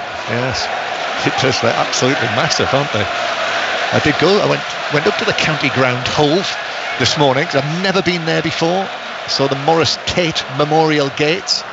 And I think I've been all over that. Brighton this morning. I feel like I've been on my holidays. As Brighton take this free kick out from the back, and then Wilson has rather dived in there on Veltman, and that is a free kick to Brighton. He's okay, Wilson's okay. Right, let's go from down here in Sussex to St Andrews on what sounds as though it's been a terrific first day at the Walker Cup, the amateur equivalent of the Ryder Cup, if you like, and Ian Carter is lucky enough to be there. Yeah, it's been a sensational day today, John, and it was capped by a very tense half at the last between Matt McLean for GB&I and the American Preston Summerhays, and that means that the big underdogs, the home team, Great Britain and Ireland, will take a 7.5 points to 4.5 points lead into the final day tomorrow. Thank you, Ian. So coverage of that tomorrow, as well as all of the football. Also the Italian Grand Prix tomorrow, so you can hear that online actually from 2 o'clock via the BBC Sport website and app. But all of tomorrow's sport, and the US Open tennis continues on Sports Extra with 4 British players in action. But last we heard, Dan Evans up against it against Carlos Alcaraz. So all of that and more tomorrow. Here's Gross. Brighton leading by 1-0. 5 Live and BBC Sounds. Lines open for 606 as well, incidentally, to talk to Robbie Savage and Chris Sutton. Longstaff playing it forward for Isak. Isak now down the left-hand side into the penalty area against Van Hecke, who recovers well against him and actually is able to turn it out for a throw next to the corner flag. Did really well. Van Hecke there, he's obviously, jockeying back towards his own goal. Is sometimes, you see defenders dive in, but he's done really well. He's watched the ball, hasn't gone with the movement of Isak, and defended really well. He's had a good day against him, hasn't he? He has done very well. Yeah. Coming into the team, done very well. And actually, the fact it did bounce the other side of the post, the corner flag. So it is a corner to Newcastle. Trippier to take this. Newcastle have packed the Brighton 6-yard box. Brighton still leading 1-0. Here's the delivery. Goalkeeper doesn't get there. Misses his punch. Still in the area. Bounces down and is volleyed away. Pedro got there first for Brighton and walloped it to the halfway line, where it's being battled for by Gilmour, but also for Newcastle. They've looked a little bit more dangerous. The two corners or 3 corners we've had in the second half. Newcastle, great delivery as well. Again, you've got to say, right under the crossbar, and the keeper struggled with all 3 of them. So I'm sure Eddie Howe will be thinking that's a chance where they can get back in the game. Yeah, and Newcastle dealt with that. I think it was Target actually who won that. Newcastle long and forward again. That's headed away by Veltman. The substitutions have changed and helped Newcastle. Remember last week against Liverpool how it was felt that Liverpool's substitutes had changed things against Newcastle. Isak might have been hauled over there, no free kick. Now Gilmour halfway inside his own half, running the ball forward and then passing it forward. This is one for Ferguson to chase. Byrne, the former Brighton man, pushes out his chest and gets there first, and then clears it via a deflection out of play on the halfway line. That's caught by Roberto De Zerbi, who throws the ball back for what is given as a Newcastle throw, a Brighton throw near the halfway line. Brighton fans getting behind their team, absolutely packed the place. Great times here. James Collins was telling me before the match how you played against Brighton at the Withdean Stadium when they were there. Showing my age, John. Showing my age. But what it also shows is where the football club has come, transformation. spent almost 16 years without a home ground, but this really feels like a happy home. The old With theme was the longest walk in football history from the dressing room to the dugout. One of my early memories of being at Cardiff City. Yeah, good for you. Good for youth to experience that. Brighton 1, Newcastle 0, as you were at the time. The ball's played out towards Pedro, challenged by Cher. Newcastle got it back. Here's Gordon, who's now on the right-hand side, switching across from the left. So it's Gordon up against Estupiñán, but comes infield to Bruno Guimaraes. Here's Isak now towards the left. Isak low ball in towards the edge of the area. Anderson is there, but can't take it on. Brighton have got it away. March is bringing it forward. Solly March. Isak comes back. March beats him. Still inside his own half. Then plays it through to Pedro. Pedro takes it on now. He's got Ferguson to his right. Slightly overhits the pass.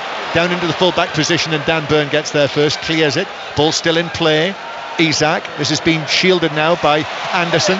But Gross has got it back for Brighton against him. Gross. Little ball back. March to Ferguson, who's still out towards the right-hand side now. Veltman behind him. Still 1-0 Brighton lead.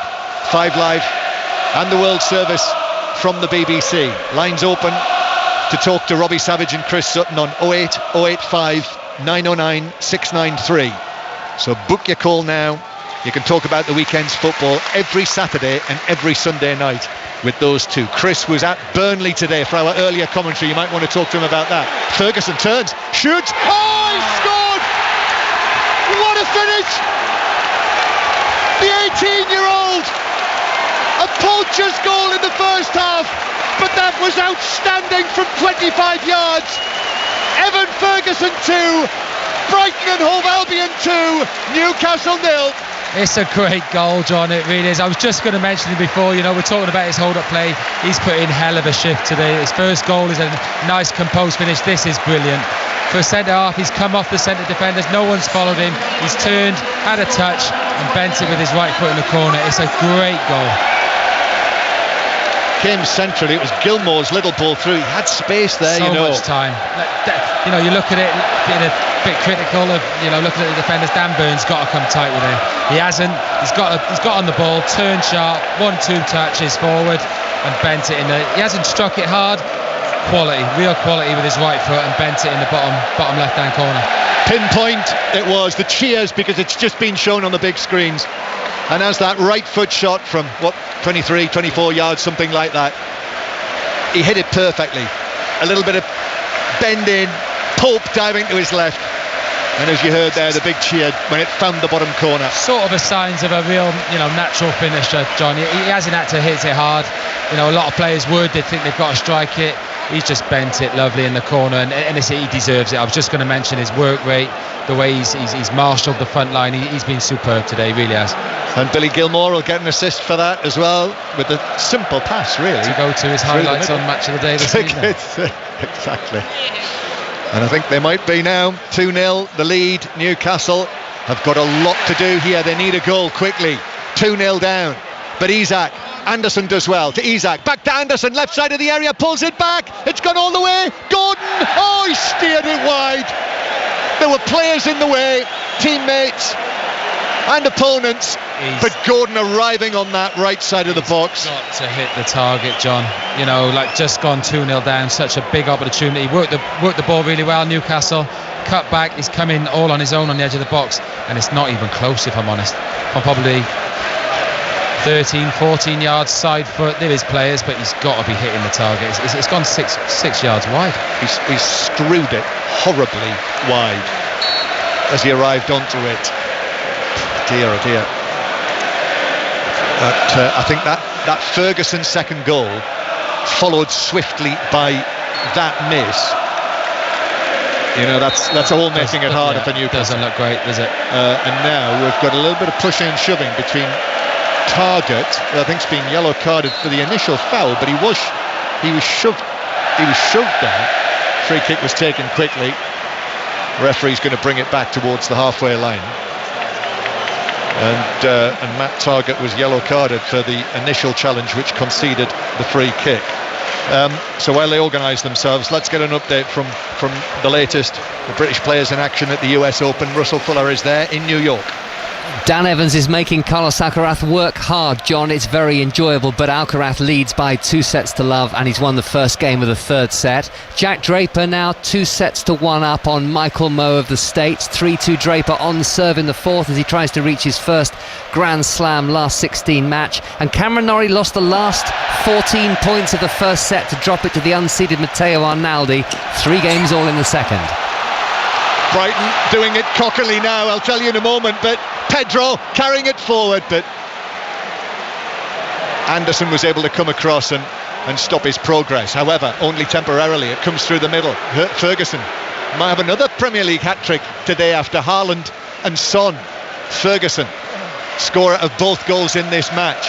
But just while we were listening to Russell, James, at the other end, Bart Verbruggen really took a chance with the ball at his feet against Anthony Gordon. I gave him a little bit of stick for saying he was good with his feet in the first half, but fair play to him.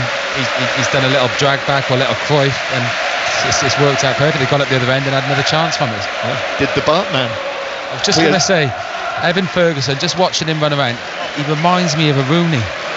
Do you know, just his stature and the way he's running around, and that finish even, that was something that Wayne Rooney was doing probably 20 years ago, that sort of cultured finish, and he's got this sort of stature with him as well. Yeah, a taller man, but that finish, I mean, people will see it if they haven't seen it already. I can see exactly what you mean, the way that he put that away.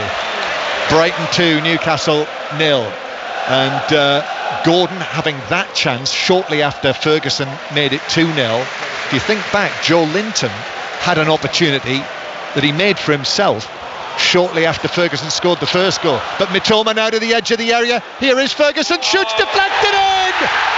It's 3 for Brighton. That's a big deflection, but I think he might get it for the hat-trick. What a day for the 18-year-old. Brighton 3, Newcastle 0. And it's 3 points coming Brighton's way, as well as 3 goals collected by Evan Ferguson, surely. Brilliant from Evan Ferguson again. Like I say, it is a big deflection, but you know, you deserve it when you've played as well as he is, you've worked as hard as him. It's again, I think it's Newcastle giving the ball away quite comfortable. It's 2 or 3 Billy Gilmore's involved. You know, it's brilliant. You know, the instinct, he's had a touch, bit of space is opened, he's took the shot. You know, it's deflection, yeah, of course it is, but he's took his touch and had the shot, and like I said, it's nothing he doesn't deserve. He's been spectacular.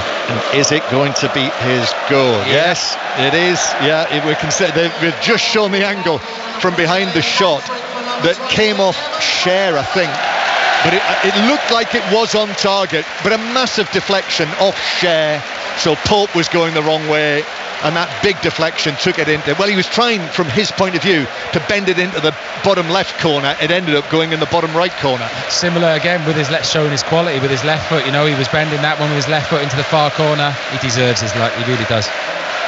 So 3-0, Brighton 3, Newcastle 0. It wasn't meant to be like this for Newcastle after their romp against Aston Villa on the first Saturday of the season, when they won so well, so impressively, so excitingly against Aston Villa. After that, it's going to be 3 defeats in a row against 3 of the best teams around. Yeah, but still, this will worry Eddie Howe, this one. You know, like we said, they mentioned the other 2, the last 2 losses against Man City and Liverpool. He would have come here today, Eddie Howe, with his team, expecting to get 3 points, put Brighton under pressure. Like I said, they started all right for 10 minutes, but after that, Brighton really taken control with their quality. And to be honest, I think they've got to be a little bit careful here now, you know, because there's still 18 minutes to go. Brighton are having all the possession and still creating chances. Just wondering what the timing was of the 3rd goal. We'll see if I can find that out. I think the second one was 65. Just wonder how soon after that it was scored. It must have been within 5 minutes, you would think. But it does, you know, the chances, as I just mentioned, in the build-up to the goal, the opportunities Newcastle had, you know, they weren't able to take chances against Liverpool that could have won them the game last Sunday. And here, it's the fine margins, John. They had a chance, you know, early on, first 3-4 minutes, and you know, if that goes in, it's a different game. But that's football, that's Premier League football. You know, you don't take your chances against a quality side like Brighton. They're going to cause you trouble. And now Cher's in trouble against Mitoma. It just managed to get back and put in a challenge, and Trippier was able to come across. But actually, you know, when you think about the nature of the goals, they've been quite easy to score against Newcastle today without Botman. Well, as Brighton win a goal kick. They're 3-0 down, Newcastle, and they're putting a centre defender on, so that would probably say how Eddie Howe's thinking at the minute. Yeah, Jamal Lascelles is going to come on. In fact, there's going to be a double change. So Alexander Isak is making way. Harvey Barnes is going to come on to play on the left-hand side. But I mean, this game must have gone for Newcastle. And I know what happened here last week. And what's happened here for Brighton against Newcastle could easily have happened for them against West Ham last week. Yeah, and again, it's the fine margins, John. Take your chances. I think West Ham obviously set up slightly differently to Newcastle. They have come out at times and tried to press Brighton, which this Brighton team want, because they want teams to press them, and then they can do their little patterns of play that we all see and get round them. So the game probably suited West Ham, you know, last week, but you've got to say Brighton have been very, very impressive this afternoon. Again, I mean, they could have really, Brighton could have won all 4 matches, Roberto De Zerbi is not happy. You can hear him perhaps shouting in the background because Brighton's substitutes were not ready. I mean, it would be frustrating. He strikes me as a man that I wouldn't want to make angry either, John. He's fiery, to say the least. He certainly is. Roberto De Zerbi, he gave them an absolute volley. Here's Longstaff for Newcastle, but Brighton are winning this 3-0. And here's Barnes into the action for the first time. Barnes goes for the curl, this diving header away by Van Hecker inside the penalty area. Or Gross might have injured himself, just clearing that away. I hope not. As there's a slip centre field by Gilmour, and Longstaff, little ball to the edge of the area, totally breaks down, trying to find Gordon, just passed it to Estupiñán. And Gross, who, as I say, has been named in the Germany squad with the Euros in Germany next summer, and he's doing his best to try and run this off. There's a foul on March by Dan Burn, and that's going to be a yellow card. March was trying to sprint away, blocked by Burn, yellow card, and that's now 3 of the Newcastle back 4 have been booked. Yeah, I think he had to do it, to be fair. I think he knew he was in trouble. Dan Burn, you know, he doesn't want to get in a foot race with Solly March, because, you know, there's only going to be one winner, so he's took the cynical foul and took the yellow card. But I said it's all looking a little bit desperate for Newcastle now. You know, they're trying, you know, they're puffing and puffing and trying to create chances, but it's just not happening. And again, you've got to give all the credit to Brighton, the way they've closed them down, the way they've, you know, passed the ball, the way they've created chances. They've been magnificent. Billy Gilmour is coming off, João Pedro as well. These are the first 2 changes for Brighton, and it's João Pedro just turning away first and coming onto the field. Mahmoud Dahoud, one of the signings that Brighton have made this summer, free transfer actually from Borussia Dortmund, German international, experienced midfielder. And Billy Gilmour getting an excellent reception off, and even though Ferguson will be named as the man of the match almost certainly because he scored a hat-trick, but I think Billy Gilmour's been excellent. He's been brilliant again, as all the Brighton players are, you know, and we mentioned it first half. It's great to see, you know, a centre midfielder wanting the ball constantly, you know, making space, not hiding, not wanting the ball, and every time he gets it, trying to turn, trying to play a forward pass. And you've got to say, I know, like you say, Evan Ferguson's going to get all the headlines, but I think a special mention needs to go to Billy Gilmour today. And Tariq Lamptey is back onto the field, so that's great to see. Had some nasty injury problems, been out of the game since March, has eased his way back, and the young man, 22 years old, who we thought he might be an England international, but he's committed himself to Ghana, and he is onto the field and actually playing in an advanced role on the right hand side. So he's taken over from Solly March there, who seems to have moved more centrally.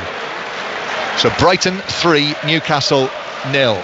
Newcastle United fans might be calling Chris and Robbie to talk about just how things are with Newcastle. Tough run of games though.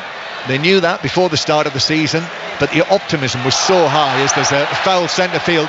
Kieran Trippier colliding with Ferguson, and also Estupiñán has gone down there as well. and I think that is going to be given as a Brighton free kick. Dropping like flies out there, John. So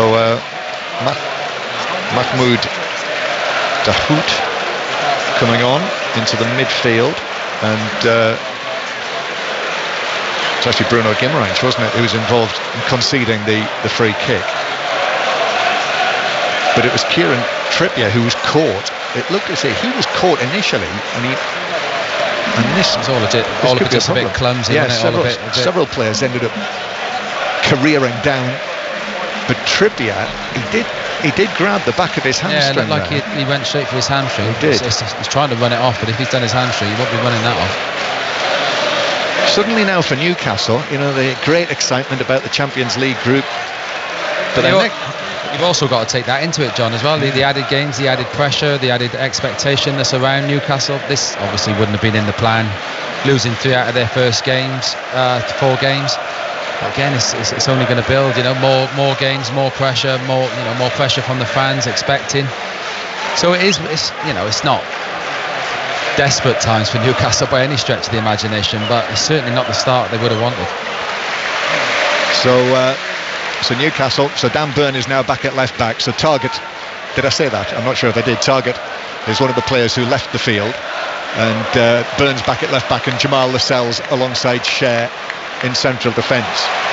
Jamal Lascelles, who obviously was involved in what seemed like a really nasty incident. You might well have heard about it this week, a late night incident in Newcastle. His brother was involved. Eddie Howe was talking about it yesterday, but I don't think there was any suggestion that Jamal Lascelles would have lost the captaincy after that because of the set of circumstances that were involved. But he has warned his players, Eddie Howe, that really they shouldn't be out in the early hours.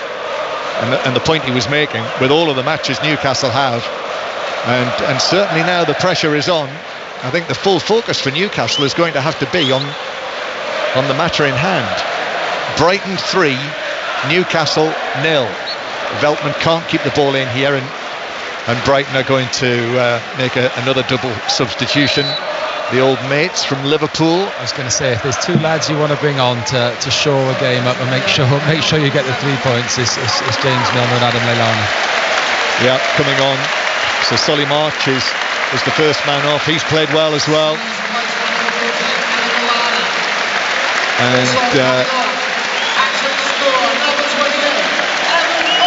And here's Evan Ferguson leaving the field. The 18-year-old turns 19 next month.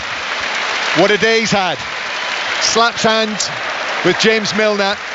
Roberto De Zerbi does not go across to him. Didn't even look at him. He did not even look at him. It's clear. He clearly did. That's what he expects from the young lad. Brilliant. Didn't even look at him. I don't think I've ever seen that before.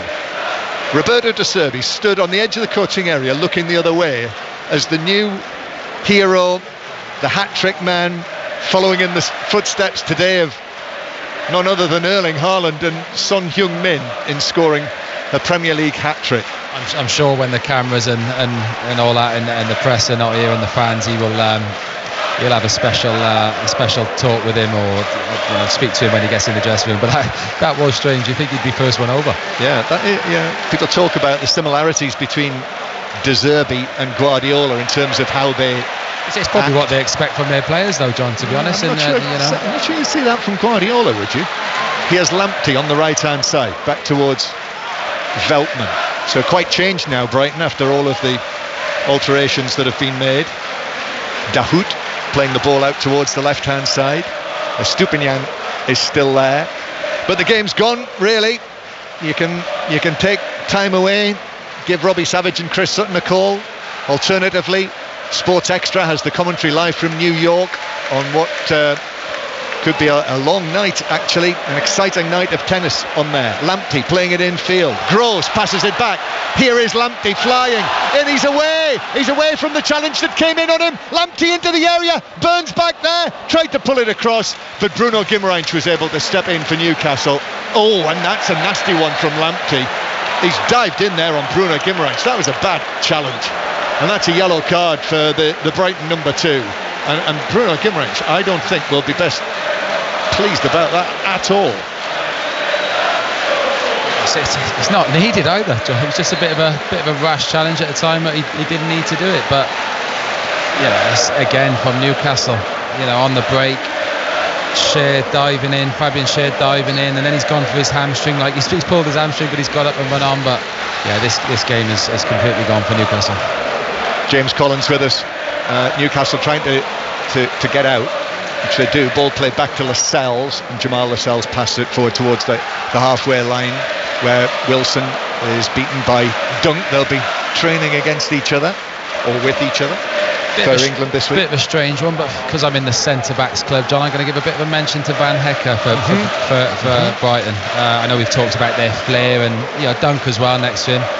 The flair and the way Brighton play in their passing, but I think coming into the team today, I think he's been excellent with what he's asked to do. Second half, not a lot, but everything he's done it well. He's been crisp. He's defended very well. Started from that very first challenge on Isak, which actually, when we look back at it, thought it might have had a shout for a penalty, but anyway, it looked great as he put the challenge in, as Newcastle send a long pass forward. But in common with the afternoon that they've had here, and there's the crowd, 31,620. Amazing support, as the man on the loudspeaker says. It's truly been Brighton's day here, and it's going to be 3 wins out of 4 this season, and they're singing their songs, and Roberto De Zerbi is demanding more of the remaining. He's made 4 so far, hasn't he? So he still has 1 more that he can make. It's unbelievable watching him and his staff, though. You'd think that they were drawing the game, or they were trying to go for the win. The way they're trying to get the substitutes ready, the way they, it's great to see that the intensity of it. Yeah, 6th place finish as last season, the highest Brighton have ever finished in the whole of their history. 122 years, highest they've finished in the league, and that's after finishing 9th under Graham Potter the previous season, which was also the highest they've finished. That's the route this team are on, and that Europa League group that they've got, Ajax, Marseille and AEK Athens, is an excellent draw for them. As Gross actually is caught in possession by Elliot Anderson. Lascelles then passes it forward, but Estupiñán comes back, prevents the ball from reaching Gordon, who then puts in the challenge, and he's one of the Newcastle players on a yellow card. Got to be careful. Newcastle's next match also doesn't look terribly comfortable, as the ball is played forward and there's a foul out on the far side, and that is a yellow card, I think, for James Milner on Anthony Gordon.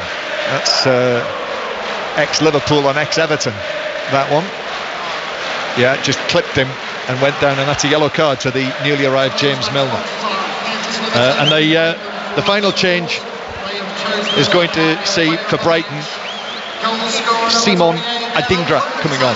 Evan Ferguson inevitably is named as the man of the match, but as you've heard, if you've been listening throughout, I've made my case for Billy Gilmore. James Collins has had a big mention for Jan-Paul Van Hecke at the back, but it's a free kick to Newcastle on the right hand side, and Brighton have yet to keep a clean sheet this season. I think that's what they'll be after here. But a free kick to be swung in from the right-hand side. It's a deep one to Schär at the back post, who heads it back across goal, but straight into the outstretched gloves of Bart Verbruggen. James. Yeah, it's a chance for Newcastle, but it's more hit and hope. It's all they can do. They can toss it into the box at this late stage, but it's so comfortable. The whole second half, to be honest, for Brighton. We've seen. They had a little blip last week where West Ham did really well against them and sort of tactically outdid them with the way they defended, but this is back to the Brighton we've seen for the last couple of years. They've really been good. Newcastle, on the other hand, started strongly but really faded in this game, and Eddie Howe's got things to look at, got decisions to make. So Evan Ferguson named as the man of the match, and and you're absolutely right, I agree with you about Van Hecke, but I don't think he's going to be picked out for the analysis. I don't think I want him to be man of the match, but I just thought ex-centre-back, watching him play, and I thought I'd give him a little mention. No, it'll be Evan Ferguson, as Adingra will come on. This is another of the young Brighton stars, Ivory Coast international, who was away on loan last season at Union Saint-Gilloise, who are the club that is owned by Tony Bloom, the Brighton owner, so he was there, did very well actually, scored 15 goals for Union Saint-Gilloise as a winger, and he's come on as a substitute in a couple of the matches this season, his first appearances, senior competitive appearances for Brighton, and he's coming on for Pascal Gross, who did wonder whether he had a little injury. He did get a handshake from the manager. Did he? It's interesting, isn't it? Maybe he was just happened to be in the area at the time. It caught his eye. Brighton 3, Newcastle 0. Free kick for Newcastle, fired from the halfway line, long to the edge of the area, flick headed on by Byrne, but all the way through to Verbruggen, and it's just not happening for Newcastle United. It hasn't happened, and it's going to be 3 defeats in a row. And I mean, how it's one of them. It's difficult to know, isn't it? How concerned should we be about them? I mean, not overly is the truth. You know, that they'll be disappointed. It's not the start they wanted. But you look back at this game, you know, they've had chances early on. They had a good chance to go 1-11. It's a different game. Here's Estupinian streaking away down the left hand side, plays it to Matoma inside the area, lovely footwork from him, plays it across, then the control on the shot from Adingra, who's just come onto the field, but there were defenders back in there. It bounced away, and it was hooked away by Cher, who's still feeling his hamstring, incidentally, Cher, and that was an issue for him pre-season, if I remember rightly. He was a doubt for the first match against Aston Villa, but the opportunity there for Adingra, he bounced up for him, went for a sort of overhead kick style, but it was blocked inside the box. So we're in the 90th minute now, not far away from 6:06, with Robbie Savage and Chris Sutton. 08085 909 693 is the number to book your call, or you can text 85058, get in touch, hashtag BBC 606. 5 Live and BBC Sounds, where you can listen to the live radio, listen back to any of our commentaries as well. If you've been at the match, you can listen to them all over again. Newcastle fans heading back tonight won't be listening to this again, I'm sure. Absolutely. I mean, bearing in mind the train strike, they've done terrifically well with the difficulties of that. Well, they're not really listening to it because of me and you, John, or well, maybe might switch up, might go back to listen again and thinking, oh, not those two. Evan Ferguson, by the way, joins other 18-year-olds to score Premier League hat-tricks. Michael Owen, Robbie Fowler, Chris Bart-Williams. It's not bad company, that, is it, for Evan Ferguson? And big deflection for his last one, but it would appear that he is getting it as Brighton come forward again in added time, but there's an offside flag and it's a free kick to Newcastle halfway inside their own half. Deep inside their own half. The point I was making, James, Newcastle's next match is actually against Brentford. It's at St James's Park, but it's against Brentford. Difficult opponent. Anderson is fouled on the halfway line by Mahoud, although that will have to change. That was due to be a Sunday 4:30, but that's the Sunday before the Tuesday that Newcastle are going to be in Milan, so that'll have to be brought forward. And as I mentioned, that's going to be the problem. You know, it's thick and fast. You know, you get success as Newcastle have and deserved last year in the Champions League, but there's no rest. You know, it's going to be new to them back in the Champions League, but new to this sort of, you know, regime, and it's going to be tough on the squad. And like you say, if you're getting beat, you know, I know it's early days, but if you're getting beat, it does knock your confidence. Longstaff, long ball, high to Wilson inside the area, beats Van Hecke and scores! And it's a goal back for Newcastle. And their supporters at the other end of the ground, they've got something to cheer down here in Sussex. Shirts off, twirling them above their heads. So many bare chests in there. And it's Brighton 3, Newcastle 1, and Callum Wilson has scored his second of the season. It's a bit of a hit and hope ball, really. You know, like we mentioned, the game has gone for Newcastle. Done it, the old commentator's curse on Van Hecke. You know, he's dived in a little bit and tried to win the ball and missed it. And Callum Wilson's great finish with the outside of his right foot. But this is something. All we could say is it's probably something for the Newcastle fans to talk about on the way home. So a goal for Callum Wilson, but it won't affect the outcome. Does mean as well that Brighton, like Newcastle, yet to keep a clean sheet this season. They'll be annoyed about that. Roberto De Zerbi, I think it goes without saying that he'll be annoyed, standing there on the side of the pitch with his hand on his chin. He'll be shouting at them about that, I'm sure, in the dressing room. Shout, shout and shout again. Here's Gordon on the right hand side, back to the halfway line. I can't get over him not shaking the hand of Evan Ferguson. I mean, that's one of the highlights of the afternoon. A hat-trick man. I think he's that intense. He sort of saw him come off, and he was shouting at other players on the pitch, to do their jobs, and he's just forgot to shake his hand. But like I said, I'm sure they'll speak in the dressing room after. Harvey Barnes being fouled by Tariq Lamptey, who's already been booked. And they thought for a moment there, the Brighton fans, that the referee was coming across to show him a second yellow card, but he hasn't. It's just a free kick. But I know Pep Guardiola wasn't there today, was he, because of his back operation, but I'm sure if he'd been there, you'd have given a hug to Haaland. Here's Trippier with the free kick for Newcastle towards the edge of the area. Newcastle's not given this up. Let's not be too previous here. We've still got plenty of added time to play. We're in the 5th minute now of added time. Brighton, though, defend this latest ball to the edge of the area, and then Adingra is pulled over by Lascelles, so that'll be a free kick to Brighton, halfway inside their own half. In added time here, 3-1 to Brighton. Back to New York, Russell Fuller. Dan Evans fighting back. 2 sets down to Carlos Alcaraz, but 5-3 up in the third.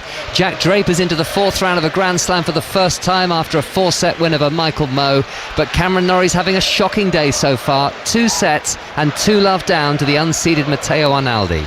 And the commentary continues right now on Sports Extra. So we have Rangers Celtic, Liverpool Aston Villa, Arsenal Manchester United, as well as all of the top football, all of the top sport covered for you tomorrow. 11:30 start to 5 Live Sport because of the Old Firm lunchtime kickoff. Fabian Schär's got to come off here. He's doing himself more damage. He felt his hamstring about 10 minutes ago down here, and I think he's just gone for a sprint and gone again. But I think Newcastle have used all the subs. I'd rather get him off because he's doing himself some damage here. They've used all 5. So Schär, hamstring injury. Botman, and I think he did train Botman this week, so I don't think it's long term that. Here is excellent work from Lallana. Lallana getting away from the challenge that was put in on him, just wriggled away from it. That's classic Lallana. Then Lamptey's been fouled by Byrne, and Brighton go all the way back to Verbruggen on the edge of his penalty area. The Brighton goalkeeper passing it out to Dahoud, who got a shove from Longstaff but kept his feet. And then Milner playing it back to the edge of the area. Dunk strikes it forward. Lovely touch by Lallana. Centre field. Gets it back as well from Estupiñán. And then he sets off Milner down the left-hand side. Mitoma in an offside position. So it's a free kick to Brighton. We're in the 6th minute of added time now. So not long until 6:06 once we round things up here. But Robbie and Chris waiting for your calls. 08085 909 693. Read all about it on the football pages of the BBC website. Match of the day tonight, anytime on the iPlayer, and the 5 Live Football Daily podcast from BBC Sounds in the morning. Here come Newcastle. Barnes flicking it back. We'll have the live interviews as well. Roberto De Zerbi and Eddie Howe. You'll hear them within the body of 6:06 too, so stay tuned for that. The contrasting interviews as Lamptey nicks it away from Schär, and he's got the freedom of the right side into the box, pulls it across, and somehow Mitoma couldn't finish sliding into the back post, and it was through him and behind for a goal kick. It's all come from Schär. We mentioned it, he can't move, and Lamptey's done really well, nicked the ball, and he's played a great ball across. We're just watching the replay. I think he's just missed the ball. Oh no, there's a touch from Trippier in front of him. Should have been a corner. Great defending. It was. Well played, Trippier. But the Newcastle fans still singing their songs in that section behind the goal, never mind the scoreline. They might be staying down in Brighton tonight as Bruno Guimaraes is fouled, and that's going to be a yellow card for Lallana. That was a cheap one in the circumstances, but it's a free kick to Newcastle. Yes, they may well be staying down, driving back tomorrow, many of the Newcastle fans. Why wouldn't you in the amazing city of Brighton? They're having a good time over there. Well, they'll be having a good time tonight as well. You see some sights in Brighton, I can tell you. Free kick for Newcastle with Nick Pope waiting to take it. That was the start of the downfall, really, wasn't it? The opening goal as they tend to be when you're 3-1 down. Long ball forward is headed through to Verbruggen, the goalkeeper. I think the full-time whistle is about to go. There it is. Yeah, cheers for Brighton. Well played, Brighton and Hove Albion. Good winners against Newcastle United. 3-1 the final score. Evan Ferguson, the principal star, the teenager, the 18-year-old, after his hat-trick today. What a great day for him to remember. 3 very different goals, but so important. And he's just walking, I would imagine, just going to keep an eye on him back onto the pitch, just keeping an eye on Roberto De Zerbi. The cameras are with him. Yes, there he is. And Roberto De Zerbi, I'm sure, has given him a slap on the back there. A late goal back for Newcastle United for Callum Wilson, but worrying, no question about Newcastle. Even though they've been beaten by Manchester City, Liverpool and Brighton here on their home ground. 3 defeats in a row for Newcastle. James Collins. Yeah, for any club it'd be worrying. Like you said, it hasn't been ideal, but you know we've got to talk about Brighton. They were superb. Newcastle had a 10-minute spell early on where they had a couple of chances, but after that, Brighton had a bit of a blip against West Ham last week. You know, West Ham were very good, but it wasn't the Brighton that we know. They came here again and shown us what a really real quality side they are.